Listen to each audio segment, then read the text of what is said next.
Hey guys, welcome back to Hello. our channel. So today's video is going to be a little different. It's going to be tips on co-parenting. I got a lot of requests for this after everybody found out that we actually don't have all four of our kids together, that they have other parents. Which there's nothing wrong with that. Some people aren't compatible. Yeah, So. so we just do what we do for our kids. Yes. Alright, so do you want to give, we have 6 tips, we're going to do 3 each, and if we have a backstory on it, we'll give you guys a backstory on like why we feel like this is a good tip, and how it's been working for us, so yeah. And at the end of the video, when it's uploaded and everything, if you guys have any further questions about our tips or anything we have to say, you can always drop your questions in the comments and we'll get back to you guys. We'll either comment on the video itself or we'll release, a side video about, answering your guys' questions. Yep. You want to go first? Sure. So my first tip would be to remember that it's about the child. It's not about you. It's not about how you're feeling. It's not about what you feel towards the other parent. You never want to make the child feel like the child isn't important. So always remember the child comes first. Your feelings come never. Well, your feelings do count and they are important as well, but the child can feel your energy. So if there's tension between you and the other parent, the child's going to feel that as well. Sometimes it's not about what you say, it's about how you act, and your body actions have a lot to do with that. And children are They're sponges and they can pick up on things, they soak it up, and it can backfire. Let's see. I'm doing number 2. Number 2 is make friends with the other parent. So, for us, everybody's situation is different. Sometimes it may not be, easy to, befriend the other parent, but, even if it's not a real, how you do an everyday friendship, at least in front of the child, make amends, be humble, be friendly. Have conversation. Talk about what the child did that day. Dude, this fly's gonna drive me crazy. Always make sure you're communicating. That's one I did not write down. Communication is key for co-parenting. So always make sure that you're letting the other parent know what's going on at your house, and they'll let you know what's going on at their house. Yeah. Yeah, pretty much. Just keep them, keep them updated with, situations. So like if you guys have a similar set of rules in your households, it makes it a lot easier to discipline your child. It makes it so much easier to be on top of things with them, If you're dealing with the same problem that they're dealing with at their house, get together and discuss it. Like I said in the beginning of this question, it may not always be easy to talk to the other parent or be friends with the other parent, but at least try, do your part. Yeah. There's definitely benefits to it. Like we've had that problem where one of our children go to the other parent's house, and the other parent has called and said, hey, is such and such acting this way at your house? And we're like, yes. And we were asked what we do, and we told her what we do, and she did the same exact thing, and now we're both on the same page, and so now what was going on is now slowing down. Yep. So don't get us wrong, we weren't very good at co-parenting, but it's like a live and learn kind of thing, so you go day by day. It's the same thing with having kids in general. There's no instructions. People can tell you tips, like us as well. Like we're giving you guys a few tips and answering questions and everything to co-parenting, but everybody's situation is different. Sometimes it's easy, sometimes it's really hard. In the very beginning, it wasn't all that great and easy for us. There was a lot of struggles. There's still struggles, and there's going to be no matter what. But it definitely makes things a lot easier when you guys are all on the same page and you can be friends with the other parent. So, moving on to tip number 3 would be do things together as a whole family. So, always make sure that if there's an activity that you guys can all do as a family, do it. don't hold the child from being able to be with both sides of their parents because you don't want that. Like, we have 3 other kids when we have 1 kid with their other parent. We bring our 3 other kids along because that 1 kid knows that these 3 kids are their brothers and sister. So we will do things together so that way they see that we all get along. Like the 4th of July, we all went out and watched the fireworks together. So, do things as a whole family. And if there's, you know, sometimes people's schedules don't line up, so it makes it hard to do things as a whole family. But if you are able to plan events ahead, you know, to make sure everybody's free, do so. We need to do that a little more. Our schedules have been pretty busy, but, you know, when they do line up, we do try to get together and discuss something, which there'll definitely be a lot more of that in the future. Right, so number 4, always keep the kids knowing that they're loved. So that's a key thing right there. You always want to make sure that your kids are loved.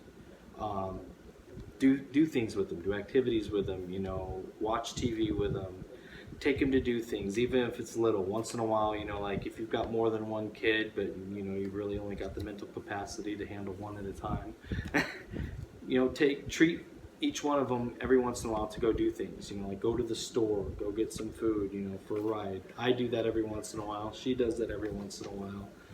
And, you know, just make sure that they're loved. Like, even if, you know, like going back to number 3, doing things as a whole family together. Like, make that child or children feel that they are important, that they are loved by everybody. You want to add anything? Yeah, like, our kids are really young, so sometimes they don't understand, or like in the beginning they probably didn't understand, and to make sure that you know, have them know that they're loved and like none of this is their fault is like really a key thing too, to make sure that they know that they're loved by both sides love them, and yeah.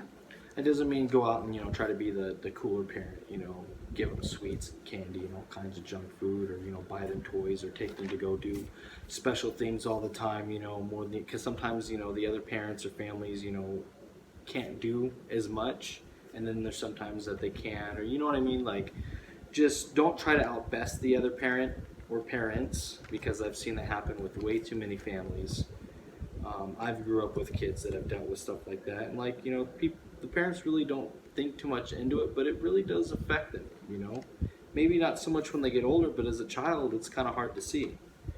But, you know, just make sure they're loved, but do it correctly. Make sure they know they're loved. Yeah. So moving on to tip number 5 is never make them choose. Don't make them choose a parent.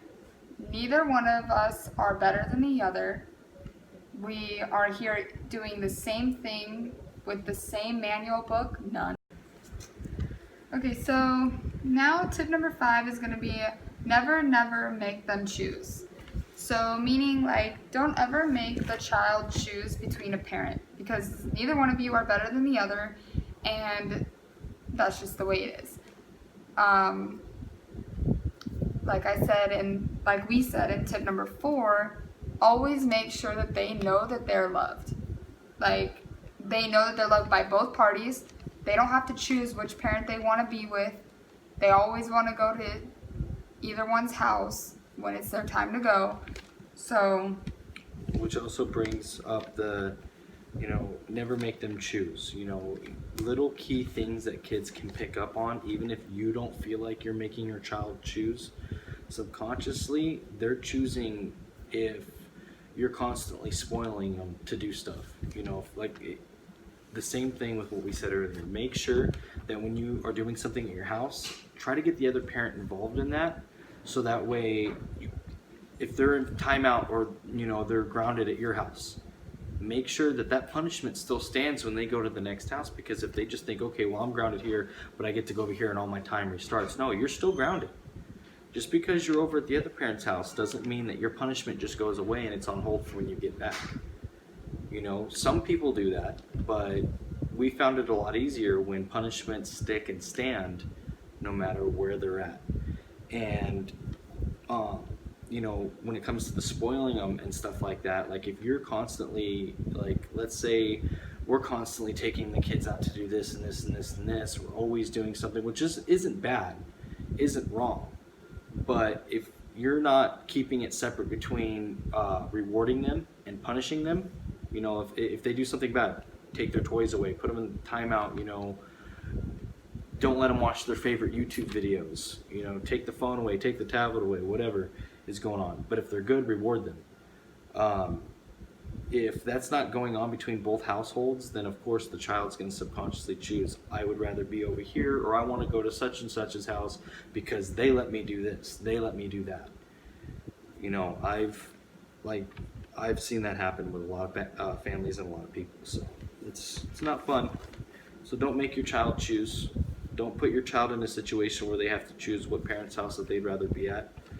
Parenting's complicated. You know, kids are going to say things and do things no matter what. That's out of your control, no matter how good or how on top of things both families are. But it's best to try and, you know, show them that they're loved between both sides, and they're still going to get the ass whooped if they get in trouble, no matter where they're at.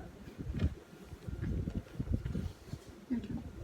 Is this one my turn? Yeah, number 6 is yours. Now this one is a major key ingredient on the co-parenting recipe board, and that is never talk bad about the other parent. That's a big thing. You never ever want to put the other parent down, you know, behind their back or even to their face, and especially in front of your child. If you have problems or any kind of beef with another, you know, parent that you're co-parenting with, pull them aside and talk to them about it. Be an adult. You don't want to show that negative energy, you know, in front of your child, because all that's going to do is teach your child to be the same way. You know, like if you've got a problem with the parent, pull them aside, talk to them, you know, and straighten it out. If your kid sees that, it's not going to be pretty, because then the kid's going to go over to the other, you know, parent's house and be like, oh, you know, well, mommy said this, daddy said this, you know, they, you know what I mean? Like, it's just, you don't want that kind of drama, you know, whether it's true or not. Like, kids hear something and they can misinterpret things, and it can be bad for both sides. So just make sure if there's any kind of problems going on, discuss it amongst each other and not in front of your kids, because if you do, there will be hell to pay. Especially school-age kids. You don't want your school-age kids to go to school and like be sad because they didn't want to tell you that they were sad that you were talking about the other parent the way you were, but they talked to their friends and tell their friends how sad they were because you decided to talk bad about the other parent. Like, it's not. I used to do that. for example, you know, you don't want the kids room. at school like, oh yeah, well, my mommy feels this way about my daddy, or my daddy feels this way about my mommy. You don't want them saying that kind of stuff, because not only is it making them look bad, you know, at school, but it's also putting a bad rap on both sides of, you know, of you guys, and you do not want that, because that just then that spreads from being an at-home problem to now it's a public problem, and nobody wants that kind of drama in their life. Just don't do it. So just be healthy. Try and co-parent as best as you can. We know it's not easy. And for the record, we are not counselors, and we are not certified for any of this information at all. We are just giving you guys, you know, our tips, you know, on things that we would recommend to other families or other, you know, new co-parenting families, because it's hard. We've learned the hard way on a lot of things. That's why we're making this video for you guys, is because it's just, I don't know. It's not good. an easy thing, and it's not common sense, some of it, because you obviously had this vision in your head about how you were going to have your family and so on and so forth, and now you got to look at the person you thought that was going to have a family with, and they have a family with somebody else, and you got all those mixed emotions in there, so you want to feel hate, but you don't want to feel hate, and so you're just torn in between. But don't tear the child in between. Sorry, I'm just saying, just let past problems be the past as well. If there's any kind of BS that happened in your guys' past, let it go. If you guys are trying to get along now at this point, or you're trying to make something work for the child, let it all go. It's for the child. Let bygones be bygones, you know, because For the child. it is for the child. This isn't for you.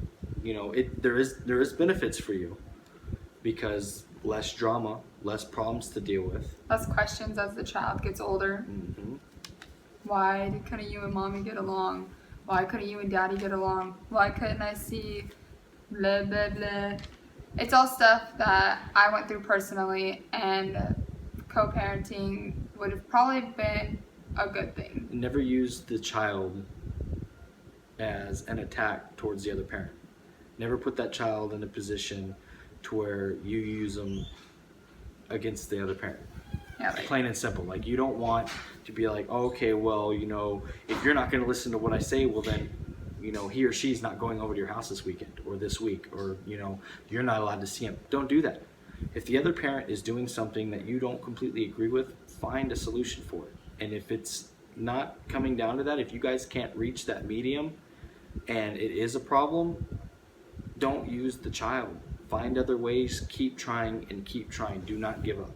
You know, I know sometimes a lot of people feel like giving up. I was that parent that, you know, and other people were those parents that wanted to give up because they felt helpless, like it wasn't working. Nothing they said, nothing they did would help. But I mean, if it's something, you know, that really isn't going to affect your life or the child's life so much, let it go. then let it go and let them do, you know, what they're gonna do.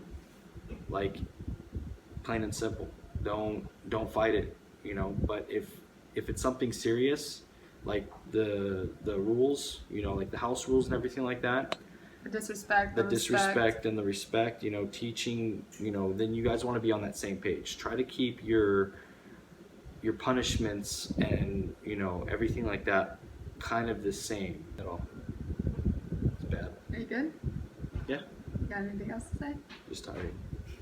Really tired. Alright, you guys, so that's going to wrap up this co-parenting video, and we'll see you on the next one. Remember, don't forget to go like the video that he just did my makeup. Because if I get 100 likes, he will let me do his makeup, and then he'll go to Walmart in a dress and buy makeup for me. But with him. You've only got 3 days. No, you have until Sunday. So this video is posted on Monday, and you got until Sunday. So next Sunday, But the 17th. yeah. If you didn't find anything helpful in this video, I'm just kidding. It's the 21st. if you didn't find anything helpful in this video, please let us know. If there's anything like I said in the beginning of the video, if you have any further questions you want answered, or, you know, some things weren't quite explained to your, you know, they weren't really specified all that well to you, then just go ahead and comment and we'll get back to you guys. We'll make another video, or we'll comment to you guys in the comment section below and answer those questions. It's not up, it's down. It's down. All right, you guys. Go We'll video. see you later. Sorry, I'm really